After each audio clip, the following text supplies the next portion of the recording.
the live teaching of Nagarjuna's precious Garland. We're so fortunate to have Rinpoche here once again to give this teaching. Rinpoche is the retired abbot of His Holiness the Dalai Lama's monastery, Namgyal, and holds the degree of Geshe Lharampa, which is the highest degree one can achieve in the Tibetan Buddhist Gelug tradition.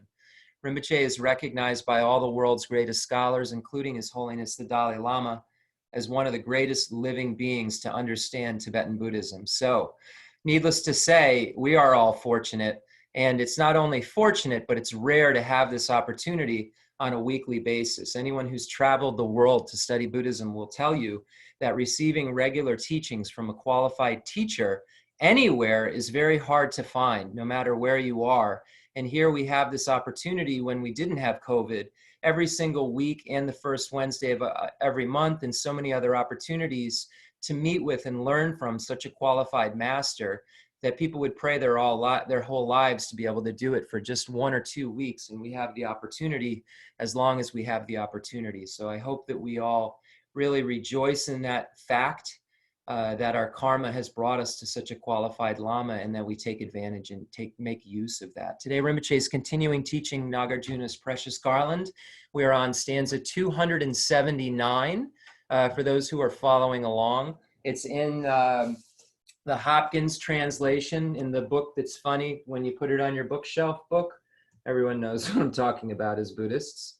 It's what we've chosen. I love Jeffrey Hopkins' translation, and I just want to say thank you for all the work you've done and all the other great translators have done. It'd be too hard to list them all, but the Virginia has done so much work on the lexicon, and we wouldn't be listening to the teachings in the same way if it wasn't for people like Jeffrey Hopkins and Elizabeth Napper, etc. So thank you to all the great translators. We'll begin with the Prayer of Refuge, and we'll make a first we'll make a mandala offering, just because out of gratitude to Rinpoche and to all the lamas and to the Buddhas who have allowed this to happen, and then we'll do the Prayer of Refuge and Bodhichitta. So if we could just start with the mandala offering, that would be fantastic. We'll do it in English as well as Tibetan, and then we'll do the Prayer of Refuge led by Rinpoche. The fundamental ground is scented with incense and strewn with flowers, adorned with Mount Meru, the 4 continents, the sun, and the moon. I imagine this as a Buddha land and offer it. May all sentient beings enjoy this pure realm. Holy Lamas high, wrap the sky of your Dharma bodies in massive clouds of knowledge and love, and let them pour upon the earth of your disciples as we are ready, a shower of rain, the teachings deep and wide.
I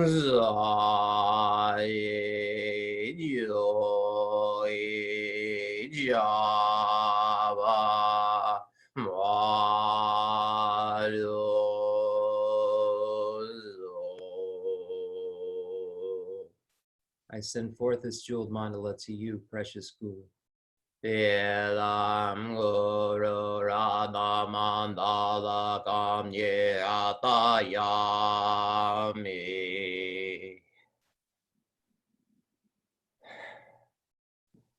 Prayer of Refuge in Bodhichitta, Rinpoche, Jiangzhou, Danje. Jadan Zari Janam La Janjo Pato Dani Jaso Jin Dagi Chunye Jite Sonam Ji Rola Beche Zanye Rubajo Ye Dan Zari Janam La Janjo Pato Dani Jaso Ji Dagi Chunye Rola Beche Zanye Rubajo Yadan Zari Janam La Janjo Bado Dani Jaso Nagi Sonam Rola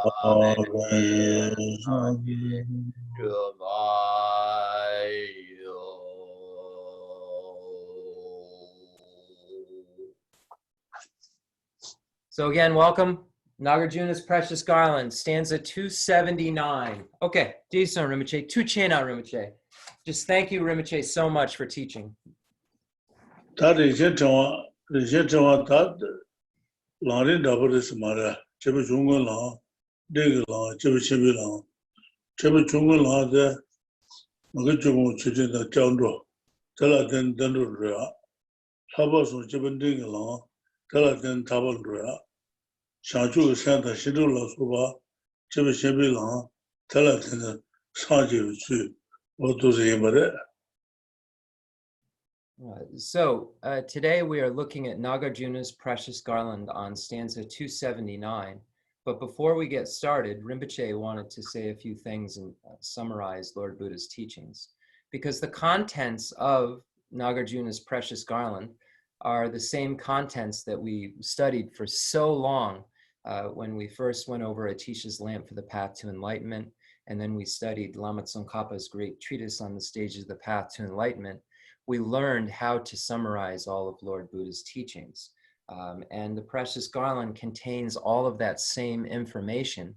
And if you use the Lamrim as a framework to understand any teaching, you will see how the teaching fits in to the graduated stages of the path that are necessary for an individual to go from a state of ignorance to a state of Buddhahood.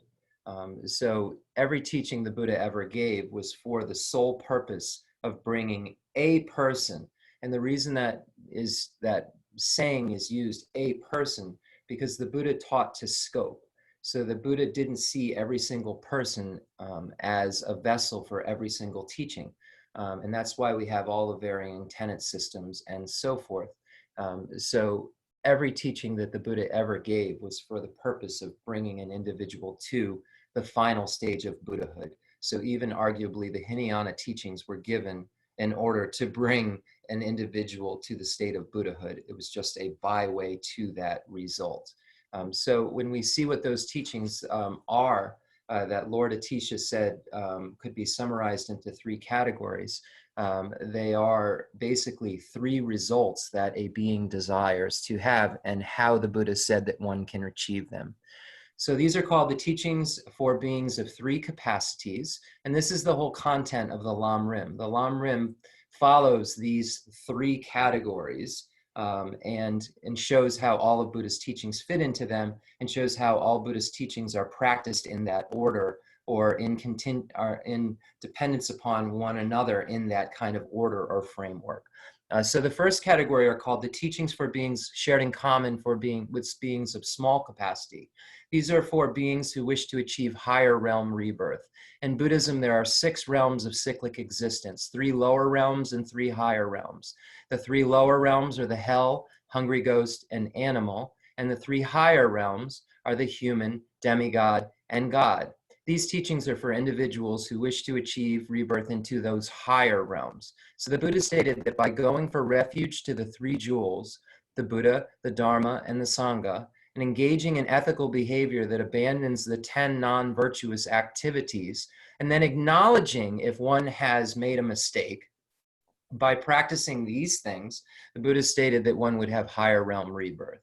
So these are called the teachings shared in common with beings of small capacity. A being of small capacity aims at higher realm rebirth. That is their scope. That is their capacity. That's how much they can handle in terms of their continuum. So they're called a small capacity because of the scope of their motivation. The next category is for beings who don't want to be involved in cyclic existence at all. These are called the teachings shared in common with beings of medium capacity.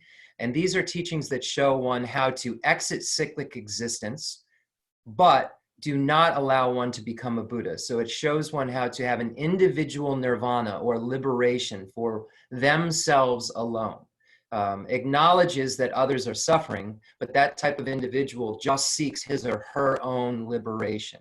And these are called the teachings shared in common with beings of medium capacity. And the Buddha stated that by practicing the 3 highest higher trainings, the highest higher training in ethics, concentration, and wisdom, that an individual would be able to achieve his or her own individual nirvana by getting rid of the afflictive obstructions which bind one to cyclic existence. And ultimately that is done by cutting the root, which is grasping at true establishment.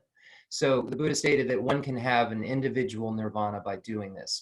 But that being still has what are called the obstructions to omniscience and is not omniscient and is not a Buddha. The Buddha stated, if you want to become a Buddha like me, you have to do all of the practices just mentioned, and that's why they're called shared in common. The teaching shared in common with beings of small and medium capacity, and then couple of them with the following. Generate the mind that aspires to enlightenment, bodhicitta. That's a very easy thing to say, but one has to have renunciation in order to generate bodhicitta. Renunciation is basically, Rinpoche has said, compassion for oneself and wanting to get out. Bodhicitta is turning that same focus towards others and wanting them out too. So it's not saying, I don't want to be out, I want them out. It's saying, I want all of us out. And the best method, depending on which bodhicitta you choose, in a lot of cases, is the king bodhicitta, which says, I will bring them. So I will bring sentient beings to a state of enlightenment. The bodhicitta then has to be coupled with what is called the 6 perfections, and then make that bodhicitta then become an engaged bodhicitta. And the Buddha stated that by practicing all of those things, one could become a Buddha, remove the obstructions to omniscience, and then have the same state of realization that he and many other she's have had. That is the summary of all of Lord Buddha's teachings, the way that the Lamrim does it. And if you know that framework, you'll know exactly where everything that you read in the Precious Garland fits. Tuchena, 279.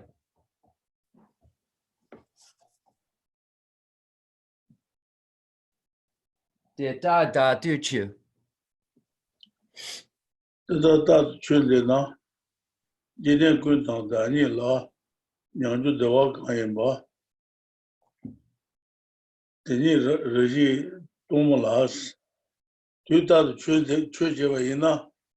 Ne jiden kun tang. Jiden ba kun tang da ni la. Ne jibu yong res. Nyang ju de wa ka yin ba. Teni reji dong las. Dong las. Ta ka se da chun je ba yin na. Ale, Rangdan Shen Peun? Rinpoche? Rangdan Shen Pemba?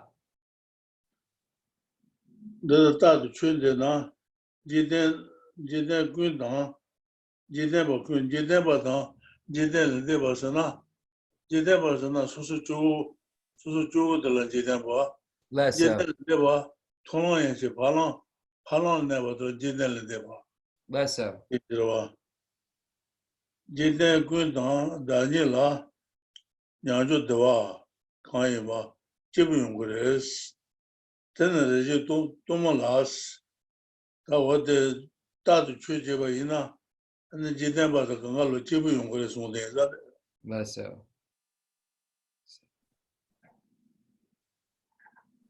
So in 279, it says, if you always perform thus the practices, the mental happiness which arises in the world and yourself is most favorable. So this is page 130 in Nagarjuna's Precious Garland, stanza 279. So if you always perform the practices that have been advised by the Buddha, there will be an arisal of happiness in general. So it's saying that a byproduct of these practices is an arisal of happiness for yourself and others. So these practices are not only practices that are good for you, it's saying that if you yourself practice them, it will not only benefit you, but it will also benefit others. And then it speaks of the world. Rinpoche just wanted to speak of, in a lot of times when they speak of Jikden, a Jikdenba, a person of the world. What is the difference between a person of the world and a superior being? So we see this word Arya, Papa in Tibetan. So what is this? What's the difference? Where's the line of demarcation between a superior and a worldly being? Sometimes worldly being, we say ordinary being, because a worldly being is necessarily an ordinary being. So Rinpoche said, so an ordinary being or a worldly being has not yet seen emptiness. So any being who is below the last mundane state is on or below the last mundane state of the path of preparation is a worldly being or an ordinary being. As soon as one reaches the path of seeing, he or she then is a superior or an Arya. So once one crosses the final stage of the path of preparation, one becomes an Arya. One becomes a superior. So they are no longer a worldly being, even though they are in the world. Here it has a different meaning. Worldly means ordinary in this case, which means having not seen emptiness. And someone who is superior is someone who has seen emptiness.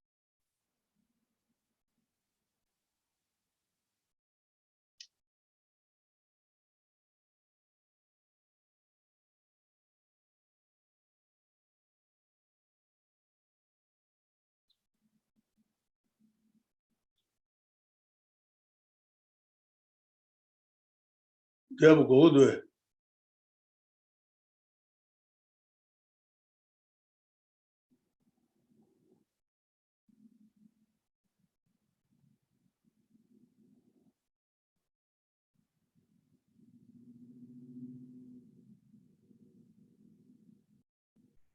Jeff will be right on. How much you?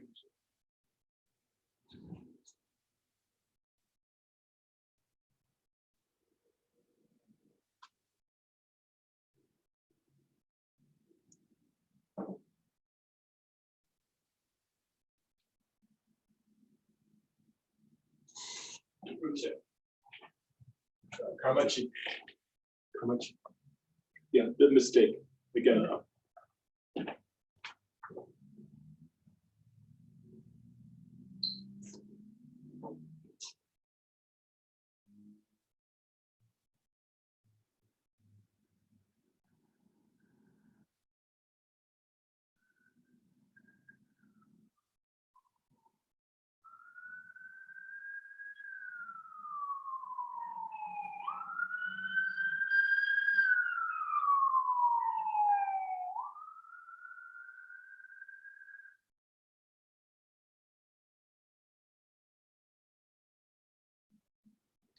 Jeff's computer is restarting, so give it a sec.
Okay, can you hear me now? Yeah. All right, sorry about that. The computer crashed right in the middle of it.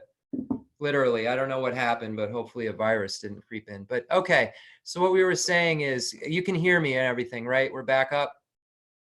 Yeah. Thank you. So I think I finished actually everything I needed to say about the line of demarcation between ordinary and worldly being is if one has passed the path of preparation and is on the path of seeing, they are superior beings or Aryas. If they are on the last mundane state or below of the path of preparation, they are ordinary beings. So ordinary beings have not seen emptiness. Superiors have seen emptiness. Okay, Digsong Rinpoche. The ni cha jechu. The tattoo children, you then couldn't Daniela, Yanju Doa, Kanyama. Where is he? The near Tomolas. That Chujeva, Jidemba good Daniela, Chibu Go Kanyama. Then the Regi Tomolas, the Gil then Garsogan, Chujara Masonabe, 조고도 원다버스 또몰라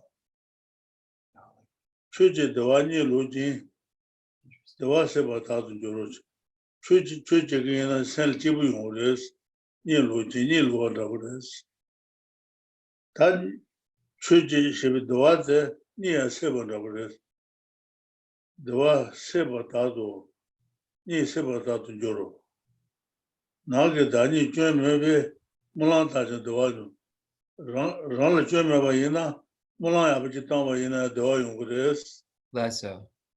do ton pama se ju le la tan le ji tu re do tan I can't see. long shu le shu so don tan It's back. se nya chama me den bis sa ka de pama su su pama le zane wa de ge 샤슈슈 루보 아버지고레스 파마시르 롤렌다 리즈투 다 리즈투 되네 굉장상 왔는데 저서 그걸로 되네 로보체고레스 렌도다 농수 레슈 저동다 농수 제바다 되네 저거 공부를 저동다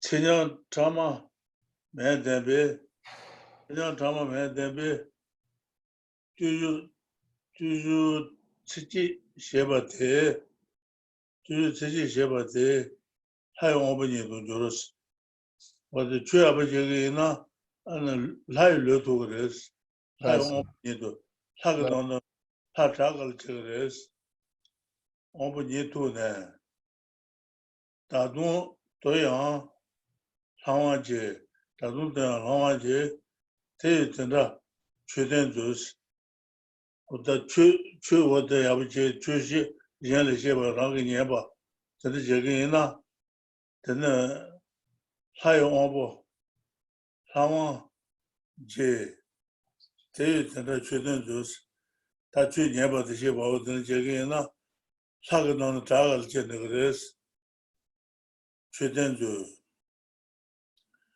조 소소 조 저스 손자 가르다 얘를 두손 다 셴비장 셰바 유장 탄지기 선은 달라 참은 버스 다 저스 손자 가르다스 다 조던 가서 그래 라당 로당 바주도 쳐도게 조요로 조 손제 가서 다 얘를 두손도 버라바스 란치 디너 세지 예배장 셰바 유장 탄지기 소노 달라 잡은 거데 소노 쳐부용 그랬어 소노 달라 잡은 거 하면 잡아 줘다 하면 잡아 줘다 다다잖아 송다 예대 와다 더모다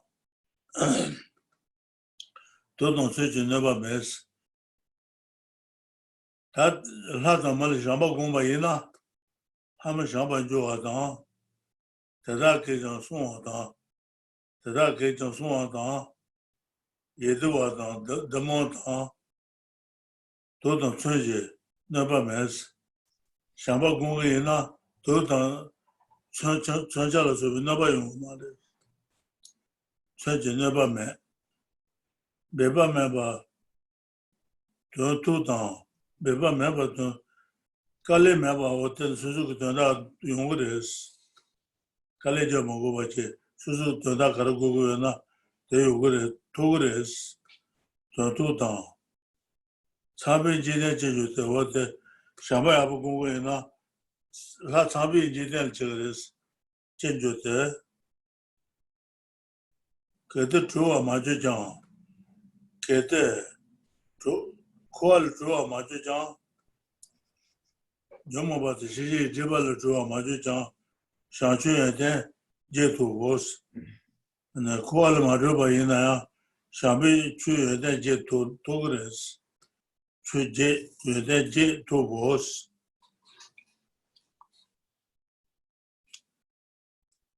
Seja nan the Shanchu to, Saji Jujin, Tashina, Rama Jabu Taten Dan, Shanchu Tone, Tatu, Shanchu, Seja nan the Shanchu to, Saji Jujin, Sushi Shanchu to the Saji, Yen Shanchu, Saji Balgo Bayina.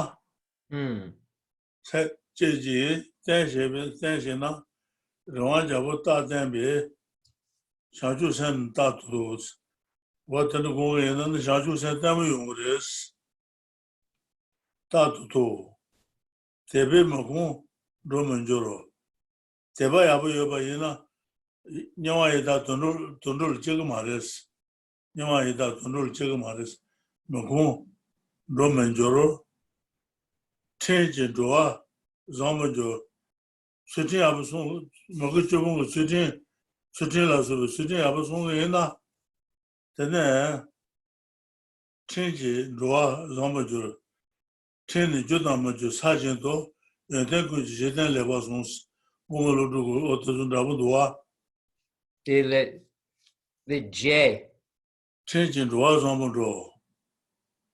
Tomba Nila Kumbaye, Chuna Kula, Chamatus, Tomba Nidaliabu, Tony Abu Gongena, then the Chuna Tangela, Tony Abu Gongena, Chabal no, the Cha Jedan, that on the Yomo Tangel no, is what the Pemagundo to change Roas Amundo. Shooting Songena, the little Chigres. Tombanila Kumbaye, Chuna Kula, Chamatus, Tombanila, and Tony Abu Gongena, and the Chuna Kula, Chaba member Togres, Chaba member, Toba Jogres. The Rinpoche, Chapa Mena, Dadzin Mena, Korwat Sawa Mena. La. The Ducha, the Chapa Mena, Denzin Me, the Korwa Gitsawa Yomare, Korwa Tsawa Yomare, Korwa Yomare. Rebe. Tombanya Kongayan, Tombanya Gongena, Chuna Tangela, Chaba member Yongres, Chaba member. Chapa, the Dadzin, Drapudwe. The Chachigomaris. Ale. Okay. Will be attached. Okay, so it's literal. Okay, let's go. Rinpoche, nge inji kela. Yeah. Let's go. Okay, so stanza number 280. So Rinpoche reread 279, so I'll read that. If you always perform thus the practices, the mental happiness which arises in the world and in yourself is most favorable. Through the practices, you will sleep happily and you will awaken happily, because your inner nature will be without defect. Even your dreams will be happy. So because your mental, your mind is focused on these things, as a result of that, as a byproduct of that, you will sleep happy. Your dreams will be happy because your mind will be in a state of evenness. And when it's in that state of evenness, the byproducts of that are all of these things being mentioned. So it says, because your inner nature will be without defect, even your dreams will be happy. Intent on serving your parents, respectful to the principles of your lineage, using your resources well, patient, generous, with kindly speech, without divisiveness, and truthful. So here are all suggestions to someone about their lineage, their family, their parents, being intent on serving your mother and father, being intent on being respectful to the principles of your lineage, like your brothers and sisters and your cousins and etc. So it's saying that help them, be kind to them, don't be divisive, and always tell them the truth. So here, remember that this text is an advice given to a king about how not only to live, how to be a king running a Buddhist kingdom, but how to be a Buddhist as a king. So he's saying, Nagarjuna is telling the king, not only do you have to focus on all of these other members of your kingdom, but in a personal sense, you have to really remember and respect your lineage. So it's just making points about respecting one's family. Through performing such discipline for one lifetime, you will become a monarch of gods, whereupon even more so you will be a monarch of gods. Therefore, observe such practices. So it's saying, it's basically just stating the power of these practices will allow you to be if you do it just for one lifetime, you could be a monarch of the gods. Even 3 times a day, to offer 300 cooking pots of food does not match a portion of the merit in one instant of love. So now Nagarjuna is going to start to talk about the qualities of love and how love serves as an antidote for hate or anger. Though, and then parentheses, through love you are not liberated, you will attain the 8 good qualities of love. So everyone has to understand that it takes method and wisdom in order to become a Buddha. So the Buddha stated that just by meditating on compassion forever won't make you a Buddha. It has to be coupled with wisdom. So that's what the point of it is making here. But just meditating on emptiness alone will not make you a Buddha either. So you need to have the compassion, love, and bodhicitta in order to do that. So you have to have method and wisdom. It's called the 2 wings of the bird, that both are needed in order to fly. Gods and humans will be friendly, even non-humans will protect you. So it's saying that you won't have any problems in general with sentient beings. Saying that those humans around you won't bother you, wild animals won't bother you. It will just be a byproduct. It's not saying this, if you pick this book up, you'll never have a problem again. It's saying if you realize to practice these things, these will be the byproducts. So just understand that this is speaking at a very high level, like in the White Tar initiation, when it says, you will have a deathless life, you will not have to die. That means eventually, and Buddhism talks in terms of multiple lifetimes, millions of lifetimes. So understand that these very high realizations that are aspirations, that when you achieve them, you will have these results. So Buddhism is always making markers so that the practitioner knows if he or she has reached that.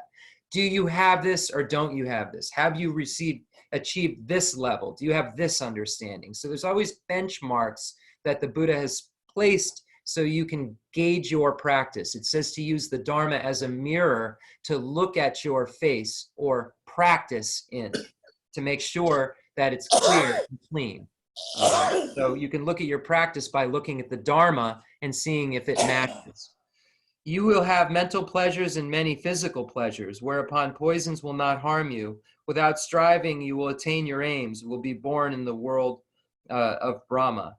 So it's the mental and physical pleasures, the various pliancies occur when you achieve certain levels of realization. So there's mental and physical pliancy that occurs, a peace that occurs. It's actually peace is a better is another translation here that you could use. You will have many mental and physical peace or pleasure, but it's peaceful pleasure. If without striving, you will attain your aims and be reborn in the world of Brahma. So it's saying that a bodhisattva is always collecting virtue because he or she has bodhicitta. His or her aim in everything that they do is for the sake of others. So it's saying, even if you're not trying, because you're naturally, if you have bodhicitta, your mind is in the state of that. So you're not having to try, it's natural. It's not something that you have to, now I'm going to sit down and generate bodhicitta. If you don't have it, you have to do that. If you have it, it never goes away, morning, noon, or night.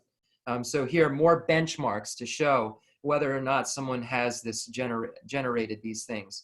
If you cause sentient beings to generate the altruistic aspiration to enlightenment and make it firm, you will always attain an altruistic aspiration to enlightenment, firm like the monarch of mountains.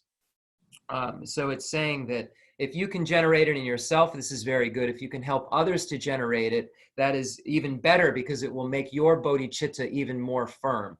There's only one level of bodhicitta at the first part of the path of accumulation where one can lose it. We can all debate later about it. It's in different texts, and people argue where you could or couldn't lose it. But I think everyone agrees that at the first level of the path of accumulation, one could lose their bodhicitta.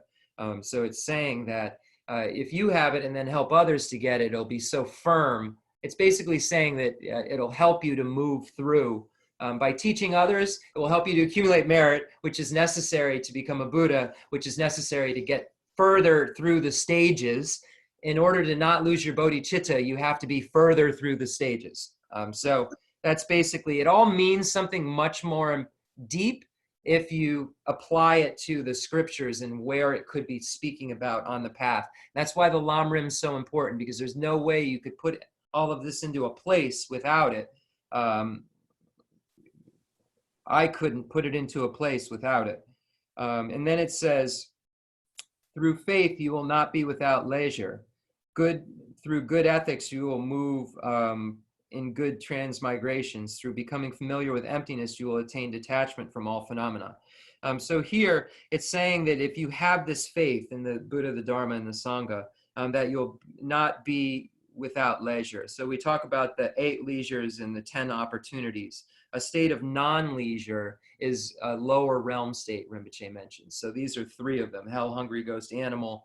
And then you see birth in a barbarian or uncultured area, possessing defective sense faculties, having wrong views, birth as a long life god, or birth in a world where a Buddha did not come. So there's no Buddhism. So these are 8 non-leisure states. So it's saying if you have this faith, then this will throw you into a place where you won't be without the Dharma and without these things to help you to be able to study. And it's saying ethics, you have good transmigration. So the Buddha stated, Jimbi Longshu Chingi De.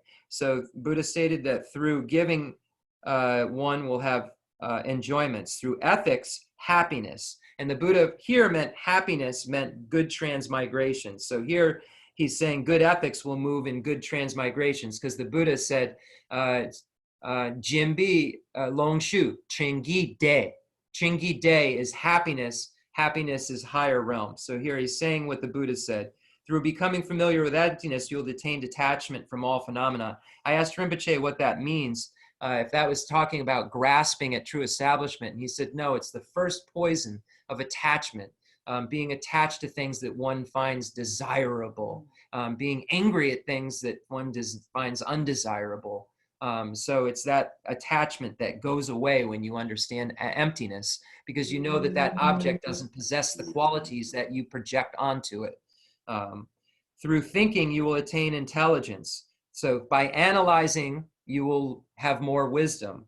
Through respect, you will be endowed with the realization of meaning. Through guarding the doctrine, you will become wise. So these are all just byproducts of practice. Through making the hearing and giving of the doctrine be unobstructed, you will company with Buddhas and will quickly attain your wishes. I think that's where we are. Detsuko. Rinpoche, Shiloka Gatsileson. Detsuko. La. 294. Okay. Yeah, he knows exactly where we are.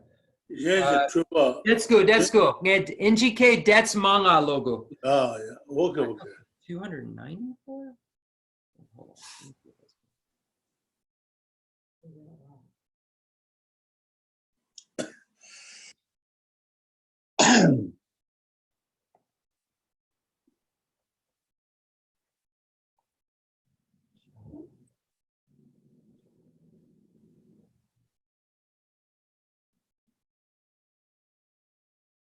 Rinpoche, the Yanje Loronang, the Nicha Gochu, the Chapa Nidun Drute, the Detsin Loronang, 예자 고쳐도 the Nicha Gochu, the Chapa Nidun Drute, Sena.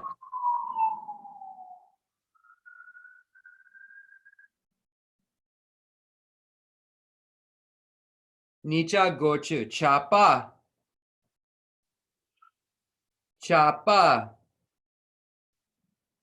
마차 베네 Yeah. 전로도 마차 베네 차바 메바이나 안 수수 전다도 용거레스 Lessa.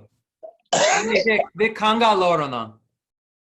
선나 메베 롱쇼베 예베 롱쇼 체지데 Lessa. 예바 당한 데는 롱쇼 용거레스 어때마 말바 Lessa. Tuche. 선나 메베 롱쇼베 선나 메바이나 안 어때 롱쇼데 페옹레스 Lessa. 나제 메베 Maje. 또 조로 나제 메바이나 먹는 또 조레스 출라 저베 안 존토고스 출라 저바고 동네 땅나 저바라 저바 어때 저바도 야바이나 안 마지브 존토고레스 간주 단줄라 저바 도서관로 가지 로로 진짜바이나 Ale. 마데스 Tuche. 존토고 진정가나 신바다 질라면지 신바이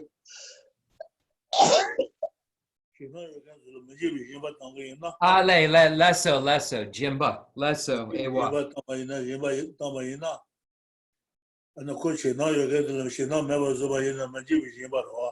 Tuche. Duna kunje musojins what the category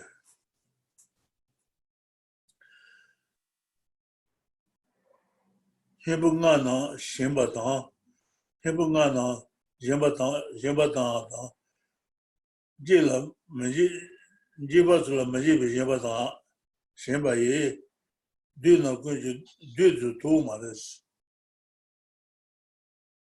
도부치 초도 조르스 도부치 초 가서 그래 다 하다 매 대선 초도 그래서 서버들 최대 마음 전화다 마크다다 드라마다 마음 드라마 신바이 사이면 도와 조스 최대 마음 배야 그 마코다던 드라마 배워 안에 마음에 드라마 마음에 드라마 신바이 드라마 장아서 사송 텔레서도 좀 말해 뭐도 신바 당에나 하이멘 토바조스 하이멘 것이 도그레스 Lesso. The divine clear voice. 최대 줘봐 르무다 최대한 줘봐봐 르무다 제부 다는 표와다 동당안에 협의 사이 나이 것이 도그레스 나 토반조로 이제 줘봐 말레이시아스 근데 얘는 줘봐 촌노 존도스 라주어 말레스原来你要把这么下没下过的钱呢，这没下过的是老卷嘛的是。现在接触双边呢，现是现在写本就是，现在写本我是读的是。Lesso.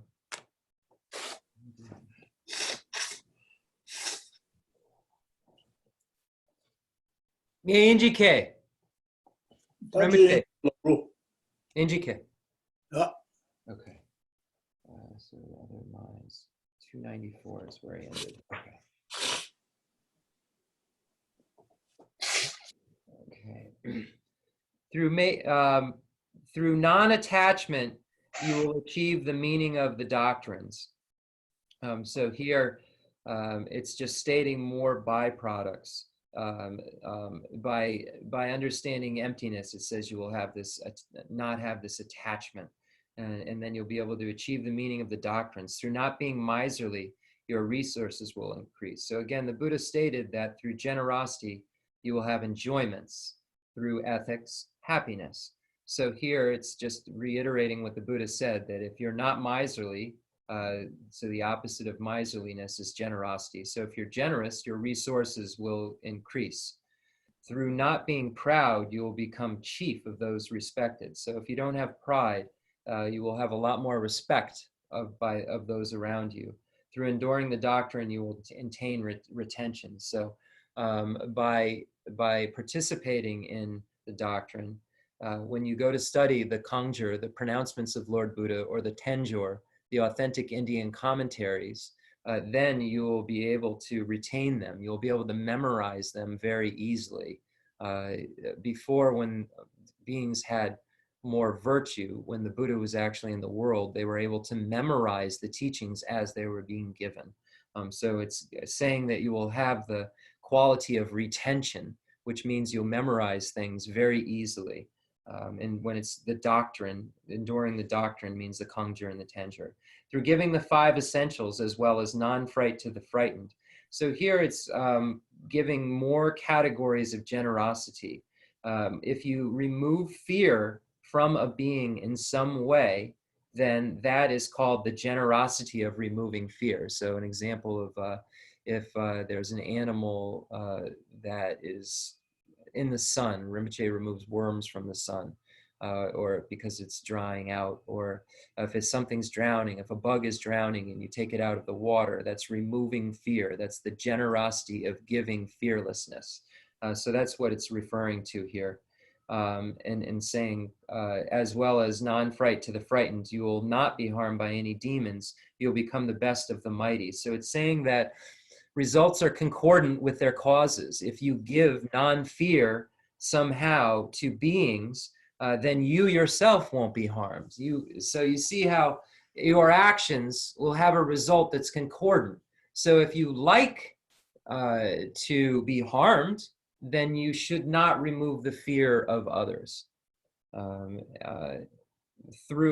will become the best of the mighty. Through offering series of lamps at monuments and through offering lamps in dark places as well as the oil for them, you will attain the divine eye. So this is referring to the clairvoyance of that deities have. And it's saying that by making offerings and accumulating merit and doing these practices, you will eventually achieve this and you will achieve that. Through offering musical instruments and bells for the worship of monuments, and through offering drums and trumpets, you will attain divine ear. This is a clairvoyant ear that can hear for far, far away. You can hear what's going on in India. Through not mentioning others' mistakes and not talking of others' defective limbs, but protecting their minds, you will attain knowledge of others' minds. So if you somehow try to help someone with their mental state, then you don't talk about their faults, whether they are physical, because it says faulty limbs, or their mental faults, then you yourself will have, that will be the cause for you becoming clairvoyant. So all results are concordant with causes. You will have knowledge of others' minds if you protect others' minds and don't talk badly about them. Through giving that's it. That's where I am. Okay, Nicha Gochu Gonga, Rinpoche. Guru Kumarwa. Nicha Gochu Gonga. Han Tang Jumbe, Jumba Shimba Tans, Han Jimba Tang, Tala Subi Jumba Jimba Tang, Lessen. Ninya Chung Kua Sheba Tans, Shenje Chubu to Sultan Jimba Tang La Subi Kua Sheba Tang, Jumbe Lama Kua Ye, Tala Suba to Suzu Lama Levote Kua Yena, Kua Ye. Kebe Dutu Tobanjurus, Kebe Dutu Togres, Dutu Chumashe.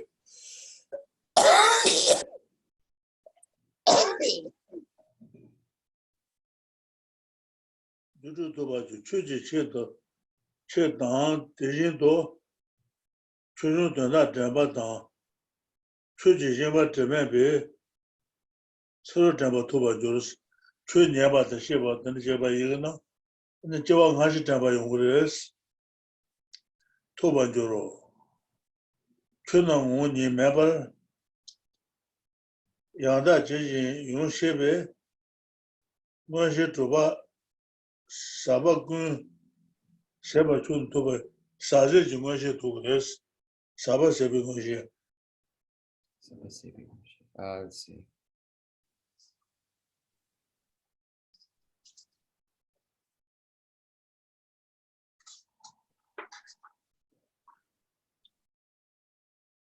sentient tantric 주의실 대신이시 양대바 Geshe Lharampa 공부에 나의 초대 제와 주로스 나비 초대 제와 주로스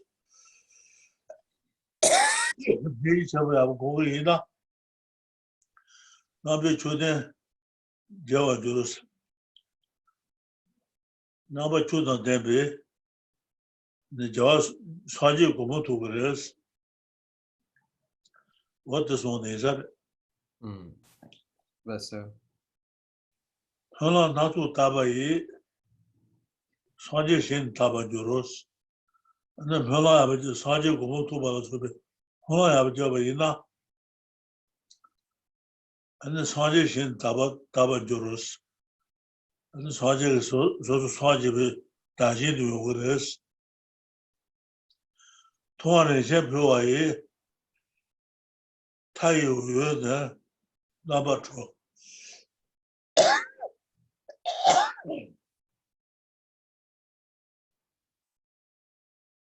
하나 나도 다바이 사지신 다반조로 통화를 제표와의 샤자만도 보달라서 도설래 점지 표와이나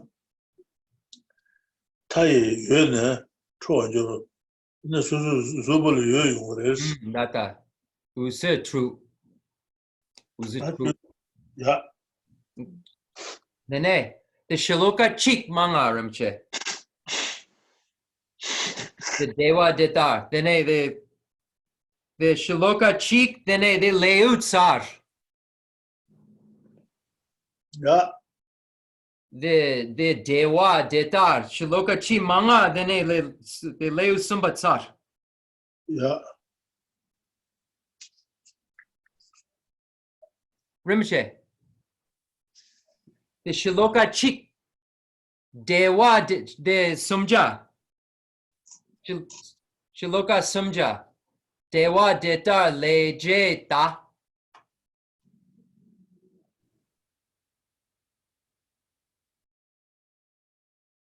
손자 쪼래 그래. Sumja. 300. Sumja. 손자, Shaloka Sumja. 알레. 대유대들 Tuche. 렌데타르바. The chi. 대유대들 렌데타. 쳔바 쳔데 전도네. 롤라 펜바 타도도. 데니 쳔라 펜바라스. 대유대 렌데타 쳔바 레전 렌데도 쳔바. 쳔데 전도네. 롤라 펜바 타도도. 데니 쳔라 펜바라스. 쳔도 쳔바 어떤 제게나 소소를 야부 용거です. Lesso. Tuche. rinpoche tingwale shanshu tu deba sheshawa lodu somba wu waya. Okay. And then they NGK, then they Triwa Don Lenja. Okay. Okay, so we're going to read to the end and then have question and answer. I just told Rinpoche we're, anyway. Where did I leave off? 299 I read? Okay, what did I read last? 294, and it stands at 294. Okay, through not mentioning. Through giving shoes and conveyances, through serving the feeble and through providing transport, teachers with transport, you will attain the skill to create magical emanations.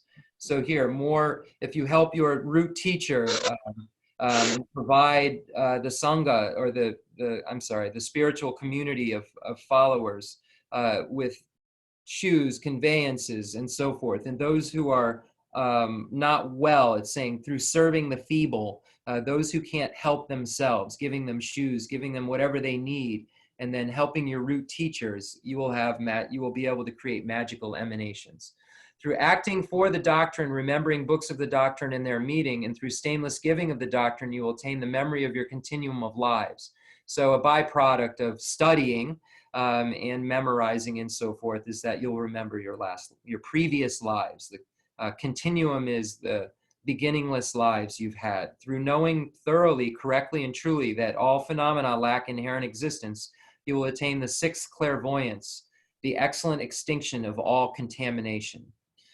Through meditatively cultivating the wisdom of reality, which is the same for all phenomena and is moistened with compassion for the sake of liberating all sentient beings, you will become a conqueror endowed with all supreme aspects. So by meditating on the nature of reality, the wisdom realizing emptiness. So it's saying that every object of observation has the same nature of emptiness. It is all empty. So it's not saying that everything's the same. It's saying that everything has the same nature, which is that it is empty of true establishment. So you see in Aryadeva's 400 verses where he says, once you see the emptiness of one, you see it all. Meaning that once you see the lack of true self, you see the lack of true self of person, then it's very easy to understand the lack of true self of phenomena. The lower systems only assert that that there is some lower schools assert a less subtle view of emptiness and say that there's just the self is empty of person. But Aryadeva is challenging that and saying, once you understand how one thing is empty, you should be able to understand that everything else has that same nature logically. So that's the point that's being made here. Just in like a little sentence, they're basically negating every view below the Madhyamika Prasangika school, the middle way consequence school. So which is the same, for the sake of liberating all sentient beings, you will become a conqueror endowed with all supreme aspects. Through multitudes of pure wishes, your Buddha land will be purified. Through offering gems to the kings of the subduers, you will emit infinite light. So you will radiate light. So you see these qualities that the Buddha have, the 32 major marks and the 80 minor marks. It's basically Nagarjuna is saying how things like those are created. They're not created by magic. They're created by concordant behavior. Therefore, knowing the concordance of actions and their effects always help beings, in fact. Just that will help yourself. So you have to know everything you do will have a result. Its result will be concordant with what you did, and it will generally grow in consequence as it festers. So the same is true for happiness and virtuous things that we plant. So the third chapter of Precious Garland, a compendium of the collections for enlightenment, is finished. Okay, so now we have question and answer period. We already have a question from Adrian. He wants to know that he's seen in a text that it says that at the path of preparation, there are at the stages before one achieves enlightenment. Hold on, I'll get the exact.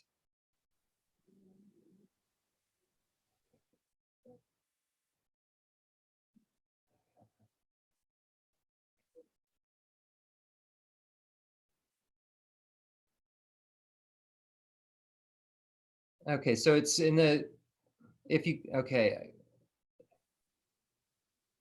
say they read that there's a strong experience of fear when meditating on emptiness, described in the stages of meditation.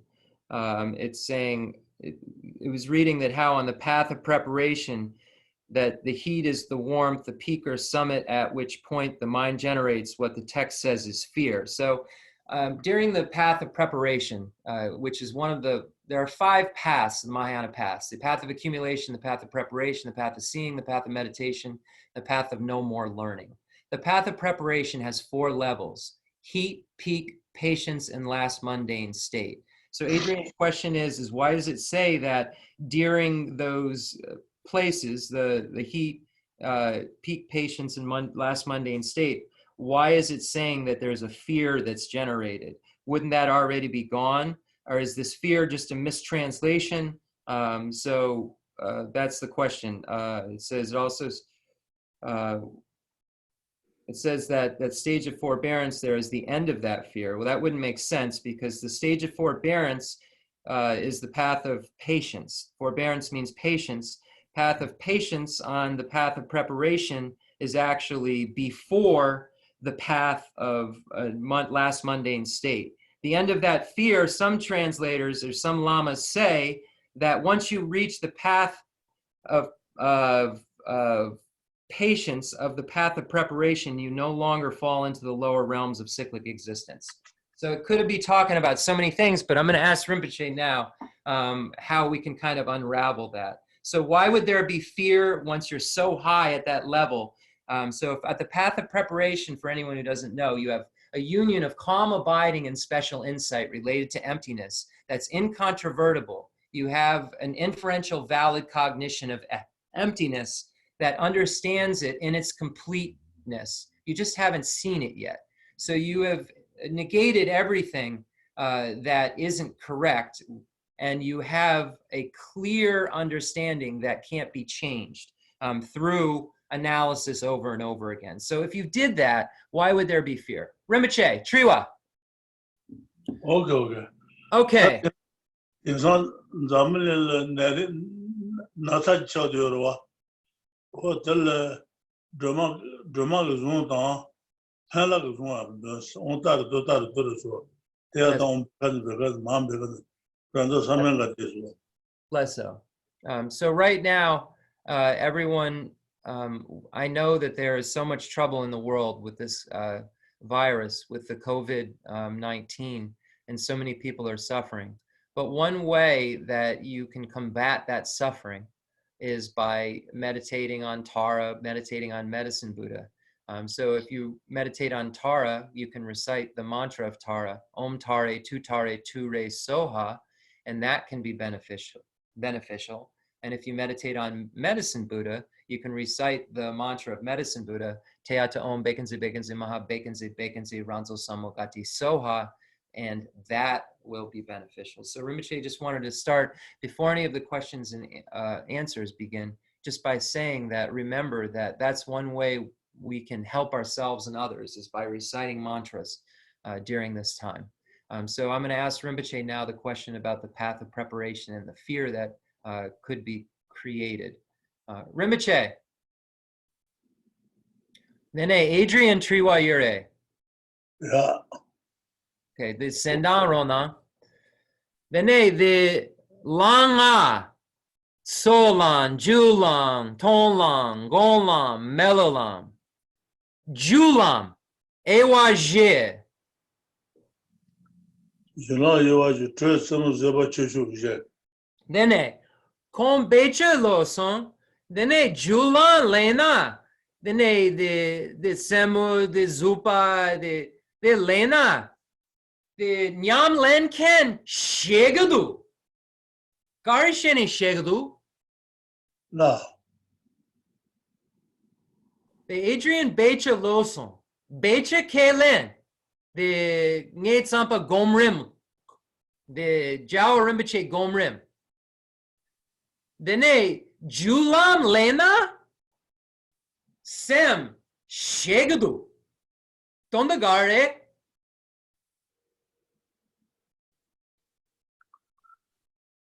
So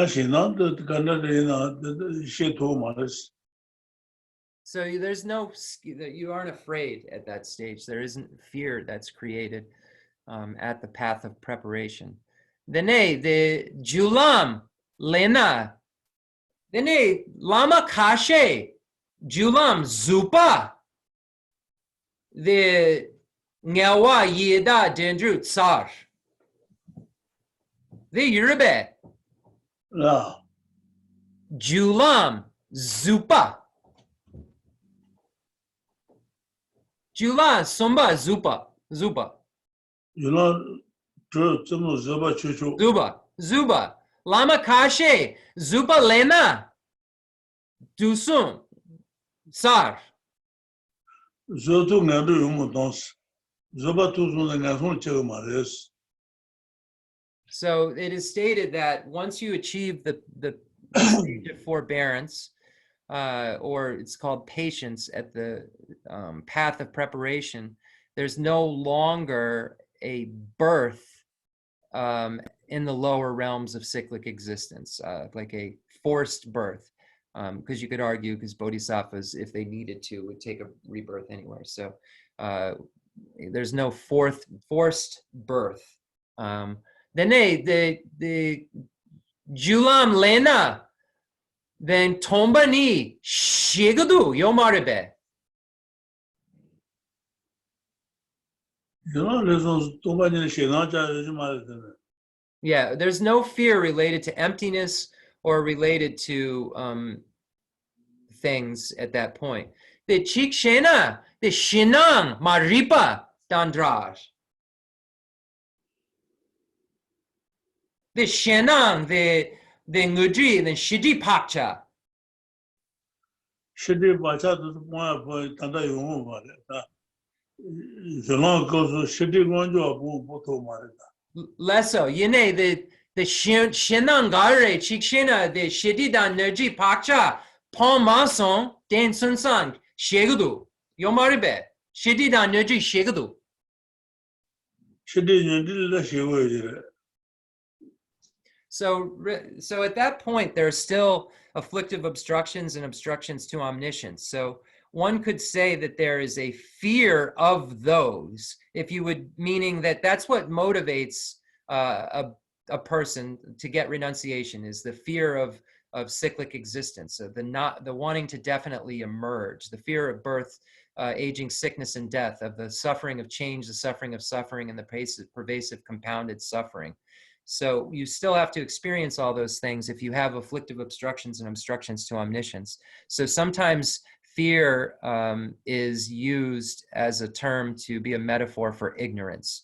And it is ignorance that is binding one, that is keeping one from removing those obstacles. So I'm hoping that in the next couple of weeks, I'm going to be back in room with Rinpoche, because this is too hard to really get through something. So I just want to say that anything we can't get through, we're going to do soon. Okay, question and answer. I'm going to the text parts now. Okay, Pat Jenkins. So I think there might have been some confusion 2 weeks ago when I asked you about good books on White Tara practice. And you said that I should really get a handle on Atisha and Tsongkhapa before I delve into that. My basic problem is that I participate in those White Tara initiations and listen to meditative instructions, and then in a few days later, I'll sit down and try to do the same practices, and I'm thinking any overview of the deity meditation. Okay, so the Healing Nectar of Immortality is a text about the White Tara practice. It's a book by Trijung Rinpoche and Ashok Rinpoche. So that's the only one that I know that's has a lot of information about the White Tara practice. But the practice itself that Rinpoche usually prescribes isn't all of the visualizations that we do at all. That's just for the initiation. Rinpoche usually just prescribes a very simple practice where you imagine the deity in front of yourself. You make a 7-limb offering in the way that the 7-limb offering practices are presented in scripture. And then you have then generated enough merit to then generate yourself as the deity if you have the initiation from emptiness. And then you imagine that those offerings are made to you as the deity, and then you meditate on yourself as the deity, and then do a mantra recitation. So that's usually what I've heard Rinpoche prescribe as practices, because a lot of the more intense visualizations would occur as you delved into them more deeply from realization and then worked directly with the teacher. And unfortunately, also, the problem right now is resources. We don't have necessarily all of the texts, and a lot of the texts are locked. Certain lamas have texts that have been translated that are locked, that they only allow their people who've taken the initiation from them to unlock, because Tantra is a secret practice. So I hope that helps. I know it can be sometimes frustrating because you receive this initiation and then want to practice. So I'm going to ask Rinpoche about that. But I just wanted to say that just having practiced now, I don't know, since 95, and just I'd taken initiation in 95, and knowing it is a struggle to know how to do this. How do I move this box over? Just because I want to be able to view these. Rinpoche, I want to be, I don't know if he can see me. He can, right? The drone card, say Wang. Yeah. Gom, mambo du. The Sanlodang, the Sanlo mambo gu, not the Natsu Wang Dena, the Becha Loma, the Gom, Sheda Kali Kapodu. Yene, Becha Mambo Yomare. Then the Dronkar Gom Kandre Ja. Droga tatana Kurun Shetan Alun Droga Juro. Lessen. Gonshan Juro. Yene, the Tombani San Tangwaris. Lessen. Tombani San Tan, the Dramagunguaris.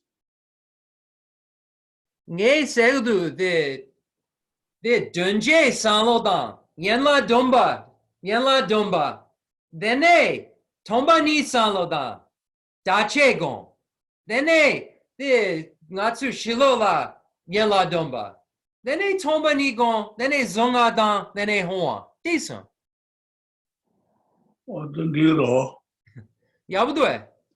Yeah. So Rinpoche said that I said people have difficulty because they receive these initiations and then they want a comprehensive way to meditate on the deity and to do the visualizations that are so intricate. And I said, so what is your advice? What should you tell them? And then I explained to him what I had said. So Rinpoche, before I explained to him what I said the following. He said, do you have a tanka of White Tara? Do you have a picture of White Tara?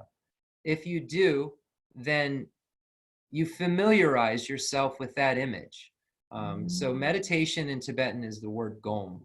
Gom, we translate as meditation, but it just means familiar with.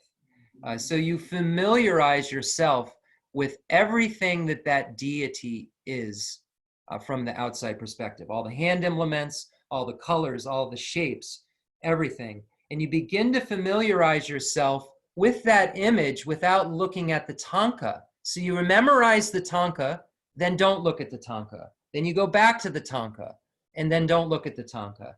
And you get a more and more refined image of Tara. So you're familiarizing yourself more and more with Tara. If you're going to so that's how you become familiar with the image. How you meditate on it is you imagine that image you've become familiar with manifests from the state of emptiness, whether it's in the front of you or it's yourself. You imagine that from emptiness, the seed syllable tam of the deity is generated, and then the deity is generated from that seed syllable, whether it's the front or the self-generation. So then you are familiarizing yourself with generating the front image of the deity. You are familiarizing yourself with generating yourself as the deity. So then you become more and more familiar with that. Then you can play within that storyline. Now you have a deity in front of you. You imagine offerings are being made to that deity in front of you. So you're creating a whole storyline and becoming more and more refined with your meditation.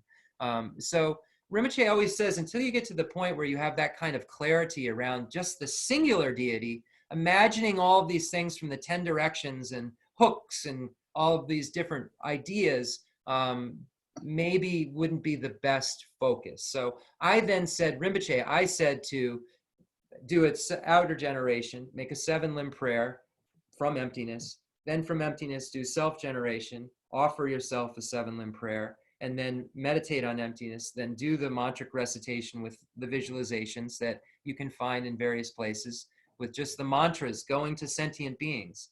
Then you can imagine they're circumambulating the Tara, the seed syllable Tom, on an 8-pedaled wheel with, it's just, all of that is going to take an enormous amount of time. And I think before, when I mentioned the preliminary practices, it's just that Tantra takes so much time and energy and meditation and familiarization to get anywhere with. The reason it's so hard to get anywhere with it is because without the foundational practices, without single-pointed concentration, if you have single-pointed concentration, you bring the deity up in 4 minutes. You don't have to spend 8 years trying to do it and getting nowhere. So I guess that's the point of having the foundations that I mentioned before. I don't want to discourage tantric practice because it's so rare to be able to do it, but you're not doing it because it's the resultant vehicle if you don't have the foundation. It's just something else you can be doing. There's real quickly a story of a person who got single-pointed concentration on himself as Yamantaka.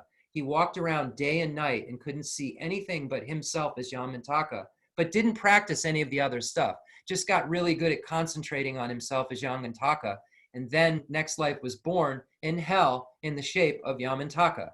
So important. Okay, Rinpoche, next question. How do I get more questions? Okay, here we go. Does love for beings from previous lives extinguish? Hold on. Now I can't read the questions because it's too far over. How do I drag it? I can't see. I'm sorry. Hold on. I'm just not technology, man. Okay, yes, thank you so much. Does love for beings from previous lives extinguish? Children who remember past lives seem to love their previous family. Rinpoche, the Jewa Ngama nge Paba Shamba Yure. Dene Jewa de nge Jewa Ngama Shamba Chingadue.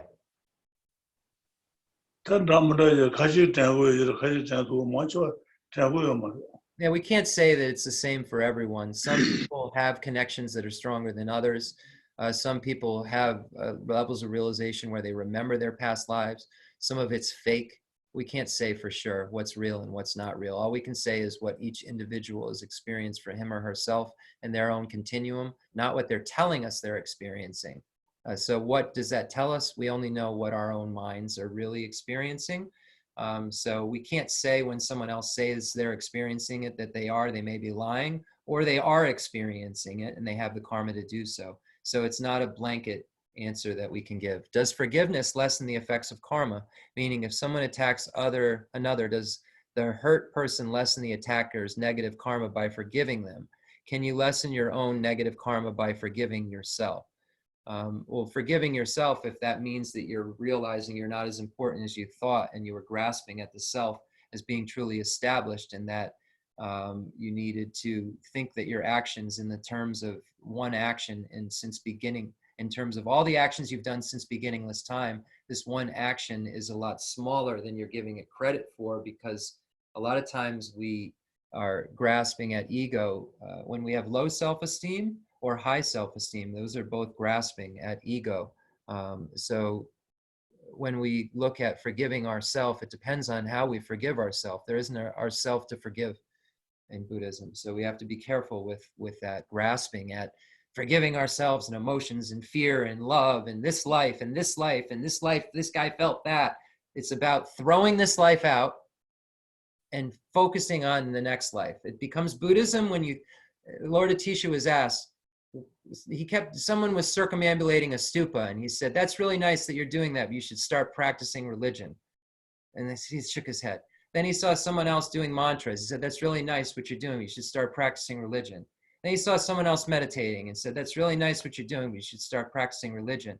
Then they finally said, you're saying all these things, but we have all these examples of people practicing religion. And he said, no, they're doing that for this life and for other people to see. Until you throw away this life, you're not practicing religion. So that's the Atisha. The Rinpoche, the nga me genda the nuna nga dungyalzu, the nga me genda nuna. Dene konso digson keo mare. Ngatsu le chuo yo mare. La. Konso le ngatsu le nga me genda nuna nu harm.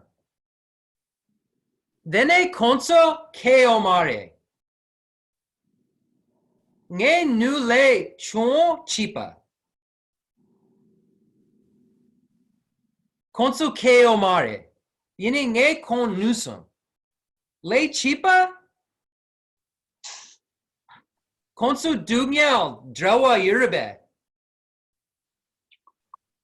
Ta lecture ba yekhe ramana mamu yire. Le kali kapudu. Sanjay segdu. Le tombani le kali kasho. Ore.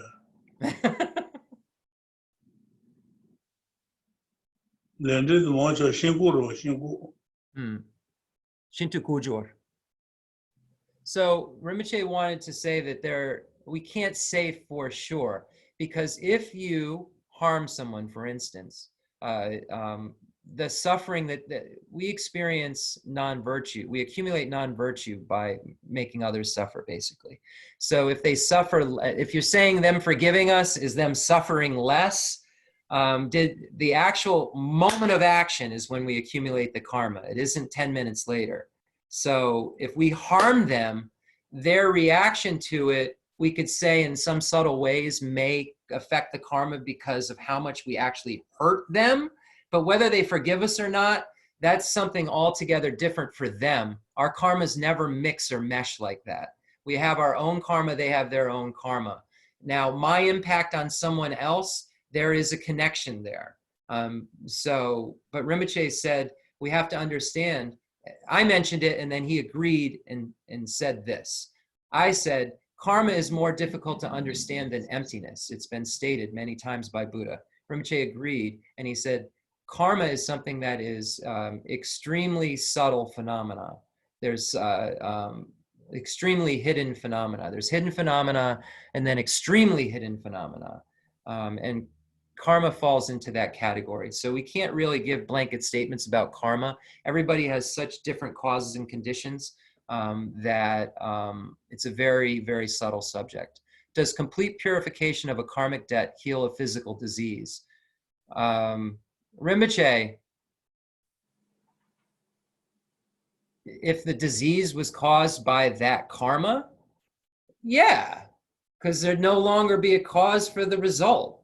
But it'd have to be a disease was caused by that only karma, and that karma was completely extinguished. Rinpoche, the chini natsa, cancer natsa, AIDS natsa, depo, juje, depo, le depo, cancer natsa, le depo yin. Yes, yes. Okay, then the le sana.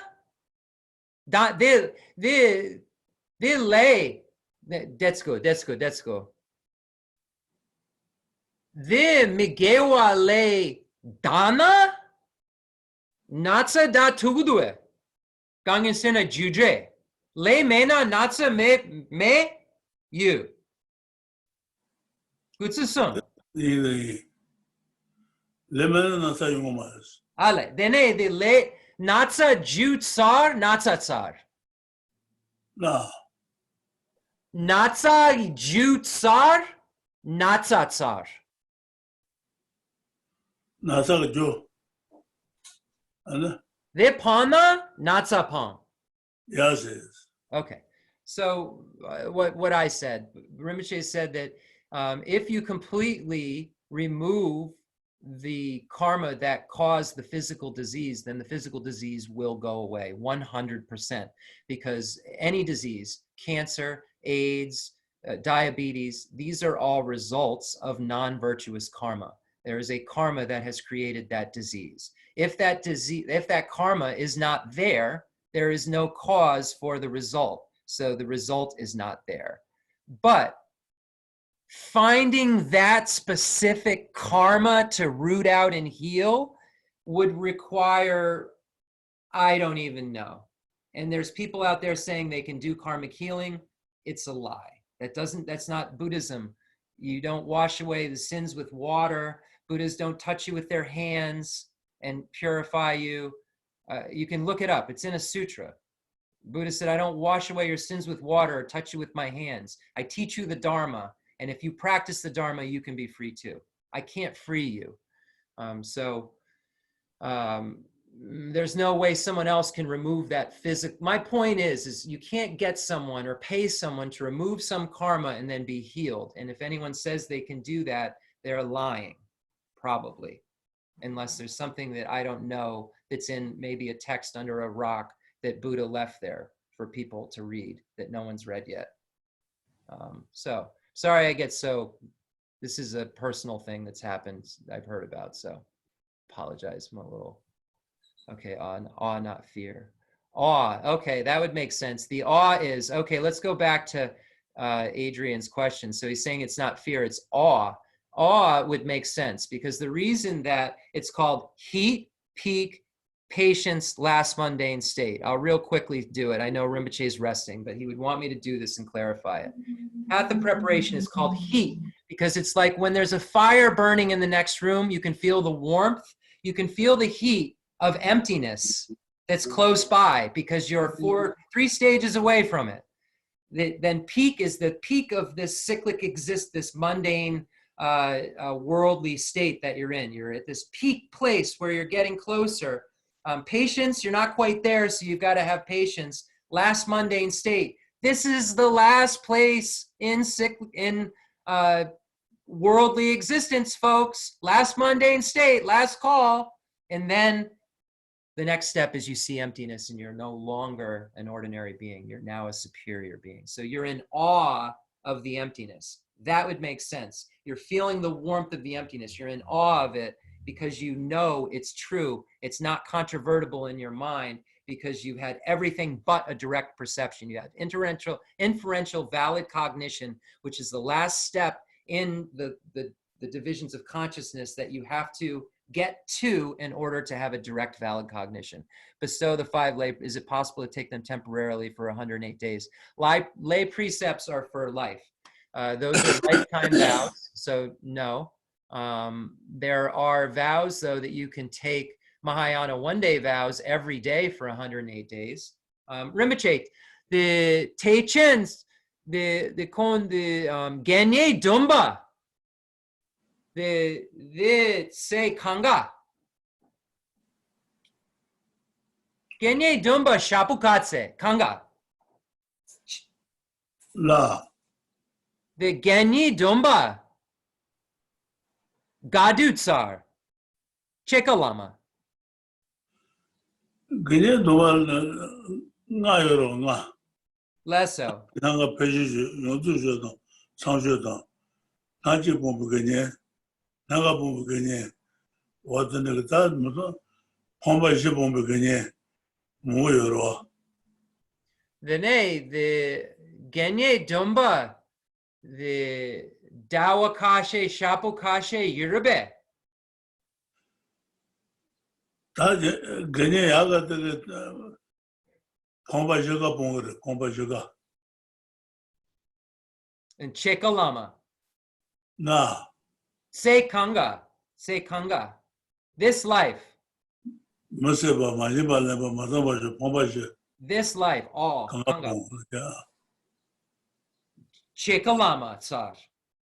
The Chekalama Genye Dumba Sarbe. Sagre ta.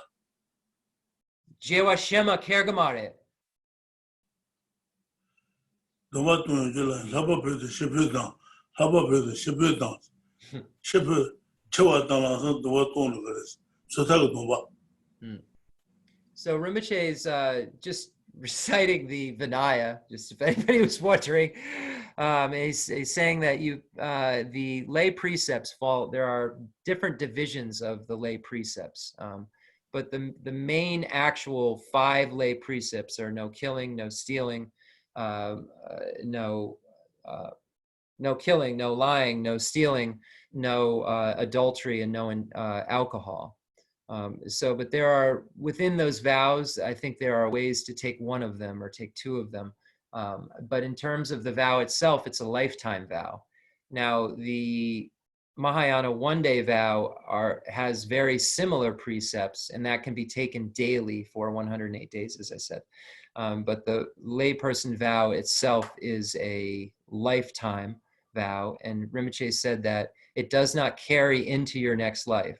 An individual liberation vow is a lifetime vow that ends at the time of death.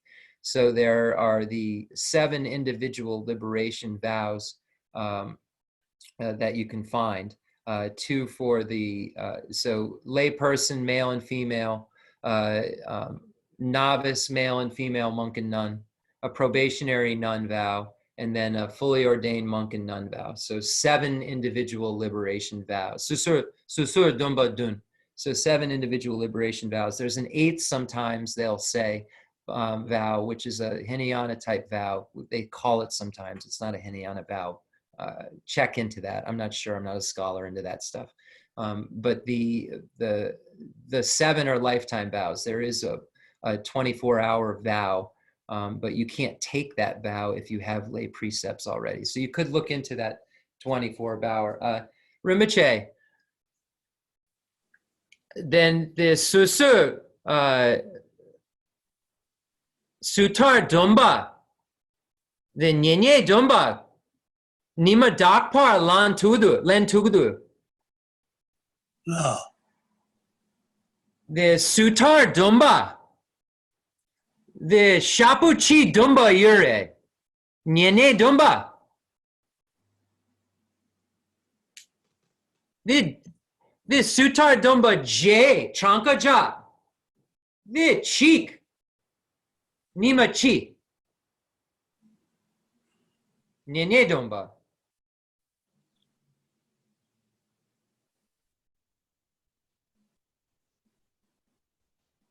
The Sutar Dumba, Sansan Dun, Sansan J.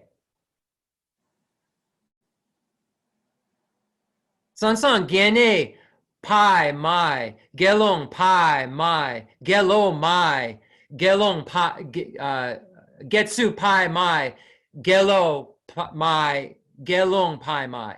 They're done. Yene Sansan J. Gangesena Shapu Chi Dumba. They got it. Sansan Sutar Dumba Ewa Dun. Sansan Sutar Dumba Ewa J. Garishene. Susu tabare jedo.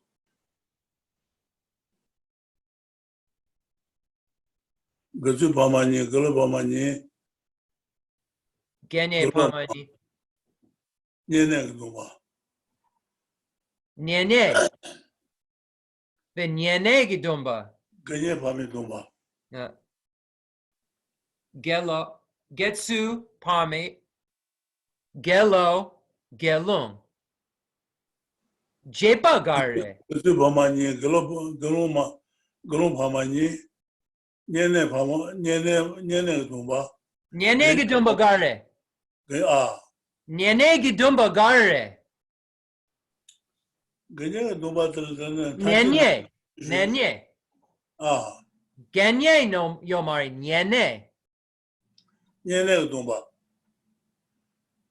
Nyene gduma sa duwate. We're getting there, folks. Sorry. It's hard with this. Shapuchi. Yamachi sudak gduma juro. Ote jere. Techen the Genye Dumba Drapudue. Dabe jere dalo. Ganyan Serna Cherang Getru. Genye Dumba. Gu. La. Cherang Getru Genye Dumba Gu. Okay. Yine Kon Shapu. Jadan J. Langu. Say de Yomare. 108 days. Nima 108. Nenye Dumba Digson. Nenye. Genye Yomare. Nenye. Shapuchi Dumba. Nyene. Nyene Dumba. Digson. Nyene Dumba. 나지 나가 배주주 명도주도 타셔다 전도 그냥 나바주 어떤 몸 송사요로 So yeah, it's possible. Rinpoche is, I've never heard of him giving it. What we were talking about is what I just talked about is that there are the individual liberation vows. There are 7 lifetime individual liberation vows, but there are sometimes, if you look at how it's listed, they will say 8 individual liberation vows, 7 lifetime and 1 one-day vow. Now the vows are, one is higher than the other.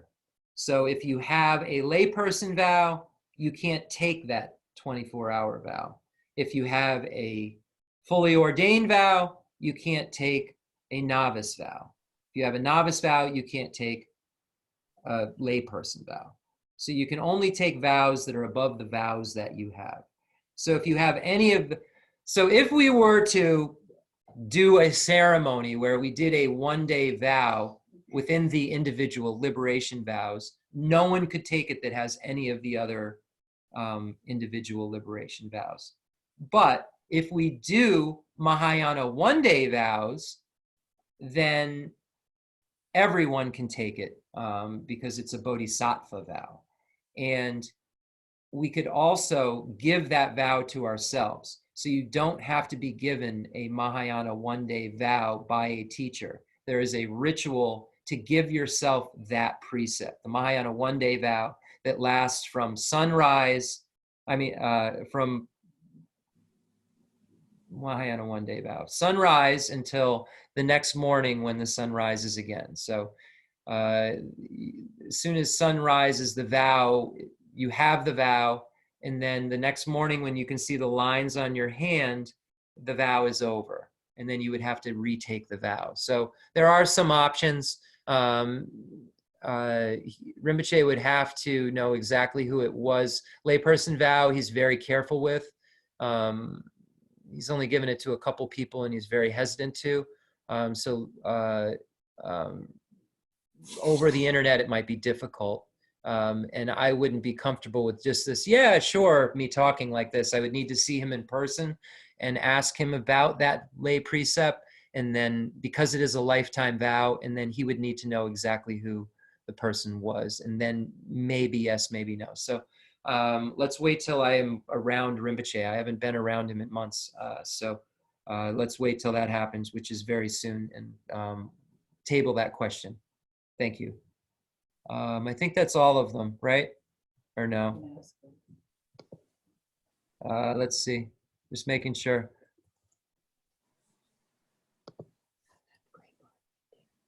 Here, I got it. Okay, does fear say on a fear? Rinpoche 5 precepts, thank you. Okay, cool. So I think there's confusion. Okay, perfect. I got all the questions. Trua Konga Sa Rinpoche. Trua Konga Sa. Dene lapcha yurebe. Me mambo dutsu mambo yure. Dene the chan zonga dan the dixon. Yene lapcha jenda yure. Lamrim logjung she gari yapuldu. Napi sarpa mambo yure. Dalai Lama chegina wata kude da yores. And tunda gaten dung yores. And never tola drama zonga dan. Ne mela zonga dos. On tar do so. Kya ta on beka mam beka de ranza samanga de so was. Otendongi na pengres. So I asked Rinpoche before we go if he has any other general advice for everyone. He said that the Lamrim is really at the head of it, is the head of your practice. It consolidates all of the points and lets you understand all of the meanings and serves as the real foundation for everything. So having a clear, concise understanding of the Lamrim And the order of the Lamrim is so important because it's like a key that opens up other doors and opens up all the other doors of the texts. And it allows you not misunderstand texts very easily. And if you do, with the help of a teacher, you can clarify the meaning much easier because the teacher will know you know the Lamrim and then know how to relate it back to that. Without that Lamrim foundation, you are just whistling in the dark by a graveyard thinking you will have eternal life. So I just really hope that everyone takes that advice. And Rinpoche said for the unwell, please practice Tara and practice Medicine Buddha. Tara's mantra is Om Tari Tu Re Soha, and Medicine Buddha's mantra is Teata Om Bekense Maha Bekense Ranzo Samagati Soha. So please, everyone, stay well. Please practice and study. We have a plethora of information and books in front of us to read, and so many books by His Holiness the Dalai Lama, which are accurate, and the great treatise on the stage of the path to enlightenment, and Pabonka Rinpoche's Liberation in the Palm of Your Hand. If you know the information in just those 4 books, the 3 volumes of the great treatise on the stage of the path to enlightenment by Lama Tsongkhapa, and Liberation in the Palm of Your Hand by Pabonka Rinpoche, you have a foundation to do anything. Rinpoche, Tuji Rinpoche, Gutsi Shapi Denrlang, Atsu Hua Dan. Hua. Yeah. So we'll make a concluding mandala offering and dedication prayer. Are we going to have a Tara or a teaching next week? Teaching, right? Tara. Rinpoche, Dunta Chi Gemma, Charan Salo Gar Yube, Dronkar Wang, Uma Rinchin Triwa, Gari Yakshu.